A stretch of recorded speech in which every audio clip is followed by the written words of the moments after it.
eu quero voltar no caso, aquele caso do pai de santo que é acusado de abuso sexual, violação sexual e até estupro de vulnerável lá em Juiz de Fora. Eu trouxe ontem o depoimento de uma vítima que nos contou com detalhes o que aconteceu com ela. Depois de frequentar o terreiro desse suposto pai de santo, ele conseguiu o telefone da mulher, fez uma chamada de vídeo com ela e começou a mostrar o órgão genital na câmera. Um absurdo. Tudo foi gravado por ela, mas não foi só isso, porque há outras denunciantes. E nós conversamos também com o advogado que representa todas as 6 mulheres que denunciaram esse homem. E o que ele nos relatou é que existem vários outros casos. Nós trouxemos aqui com exclusividade alguns prints de trocas de mensagens entre ele e as vítimas, entre o suspeito e as vítimas.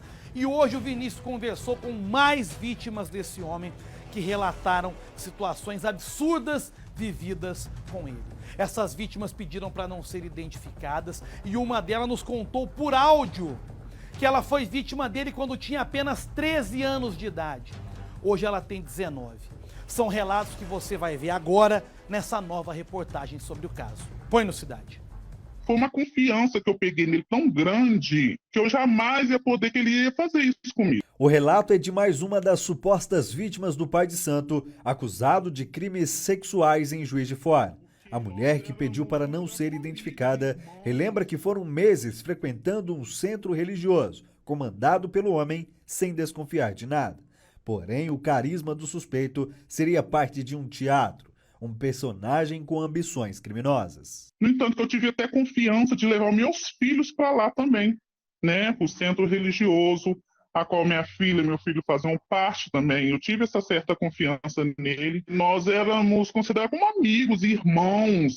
Entendeu? Eu fiquei muito chateado, eu tive de ansiedade. Passei pelo psicólogo por causa dessas coisas que aconteceu. Acabou comigo.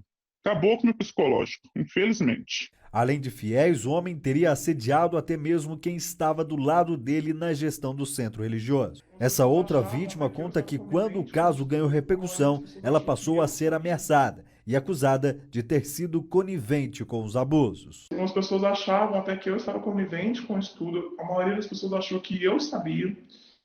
Acharam que eu andava com ele e nada disso, eu fui vítima, inclusive. Ela também relata que no início tudo parecia tranquilo, porém no final de 2022 o comportamento do homem se transformou. Aquela pessoa que demonstrava confiança passou a ter uma mente com pensamentos sujos. O religioso teria feito propostas indecentes à amiga durante uma festa. De repente ele pegou no meu braço e começou a falar que era homem para mim, que ia me ensinar a ser mulher amada, que ele poderia me fazer feliz, que era dar uma chance para ele, que ele era doido comigo, e tentou me beijar. Quando as acusações começaram a aparecer, o homem teria decidido fechar o centro religioso, isso sem se explicar aos fiéis. Mas depois do comunicado, decidiu conversar com uma das frequentadoras. Em mensagens, o homem pedia perdão e confessava algo. Foi uma mensagem pedindo perdão. Eu só, olha, eu destruí a sua confiança, destruí sua família, eu quero te pedir perdão para os seus filhos, e que eu dei vazão para a carne. Depois disso, a mulher deixou de respondê-lo. Foi aí que o religioso passou a ligar inúmeras vezes para ela por chamada de vídeo, até que ela aceitasse. Foi aí que, sem nenhum pudor, ele teria cometido mais uma importunação sexual. Ele conversou normal, ele falou assim, olha, não é isso que está acontecendo, o povo está aumentando, eu só mostrei uma coisa só. Aí, nisso, ele estava assim, eu falei assim, mas que é isso? Ele falou assim, não, foi só isso aqui, mas isso aqui não é meu. Tudo sem o consentimento da mulher. O pai de santo ainda teria insistido em retornar a ligação, mesmo com ela deixando claro que não queria. Com a negativa da vítima, ele passou a ameaçá-la. Tudo teria acontecido em abril desse ano. As conversas foram arquivadas e servirão como provas para um eventual indiciamento do homem. Em nota, a Polícia Civil nos informou que um inquérito já foi instaurado e segue em segredo de justiça. As duas vítimas que nós mostramos os relatos são representadas pelo mesmo advogado, de outras 4 mulheres que também denunciaram o líder religioso. São 6 denúncias contra o homem. São casos de importunação e até de estupro de vulnerável. A gente está tratando hoje no inquérito de 4 crimes de importunação sexual, um crime de violação sexual mediante fraude e um crime de estupro de vulnerável. Sendo que a gente já juntou junto à Polícia Civil prints, vídeos, imagens. Inclusive, ele chegou a ameaçar uma das vítimas, falando que ia se vingar de todos. As vítimas têm idades entre 19 e 47 anos. Uma delas teria sido abusada pelo criminoso há 6 anos. Na época, a jovem tinha apenas 13. Tudo teria acontecido durante uma carona. A vítima conta que nem mesmo o fato de toda a família dela estar dentro do carro impediu a ação do homem. Daí ele tava conversando com a minha mãe e com meu pai, sabe? Brincando com eles. Aí ele passou a mão em volta do meu ombro assim. E até então eu não tinha visto maldade.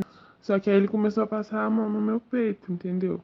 Aí nisso que eu ia tirando a mão dele, toda hora ele voltava a mão. Durante todo esse tempo, ela teria ficado com medo de denunciá-lo. A decisão veio com a repercussão do caso e com a ajuda da rede de apoio formada pelas vítimas. Na época eu não contei pra ninguém, porque pra mim não era uma situação fácil ter que denunciar uma pessoa. Não era isso que eu devia estar pensando com aquela idade, entendeu? Aconteceu com outras pessoas, por isso que eu só resolvi contar agora que apareceu outras situações, entendeu?